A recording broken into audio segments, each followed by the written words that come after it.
Now to the arrest tonight of the former CEO of popular retailer Abercrombie and Fitch. Michael Jeffries is expected to face a judge in a Long Island courtroom this week after he was arrested in Florida today on federal sex trafficking charges. Bauman is here now with the details. Allie. Well, Maurice and Christine, prosecutors claim the former CEO and other defendants sold aspiring models the dream of success at the price of their sexual compliance.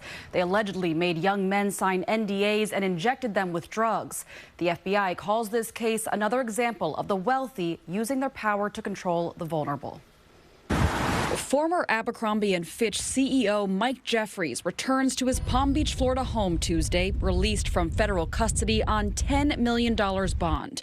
Jeffries, his longtime partner Matthew Smith, and a third man, James Jacobson, were arrested Tuesday on sex trafficking and interstate prostitution charges. Prosecutors allege the men routinely trafficked aspiring male models between 2008 and 2015, while Jeffries was running one of the most popular clothing brands of its time. The defendants allegedly preyed on the hopes and dreams of their victims by exploiting, abusing, and silencing them to fulfill their own desires. This 16-count indictment alleges the three defendants recruited and transported dozens of young men to sex parties at Jeffries' home in the Hamptons and hotels around the world, where they provided alcohol, muscle relaxants known as poppers, and Viagra.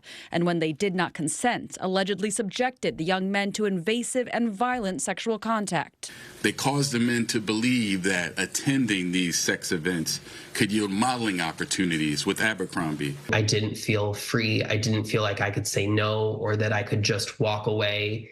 It felt like I was trapped. Barrett Paul says he was flown to Jeffries' home in New York after auditioning to be a model for Jacobson. I thought that I was being given Abercrombie clothes to go into an Abercrombie interview, and it was not the interview I expected, and it was the darkest experience of my life.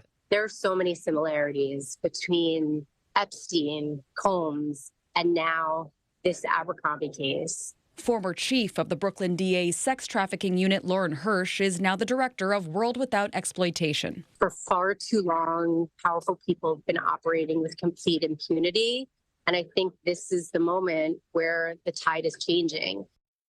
Well, Jeffries left Abercrombie in 2014, and the company declined to comment on the indictment. Attorneys for him and Smith told CBS News New York they will respond to the allegations in court. Now, found guilty, the men could face 15 years to life in prison. Maurice and Christine. Allie, thank you.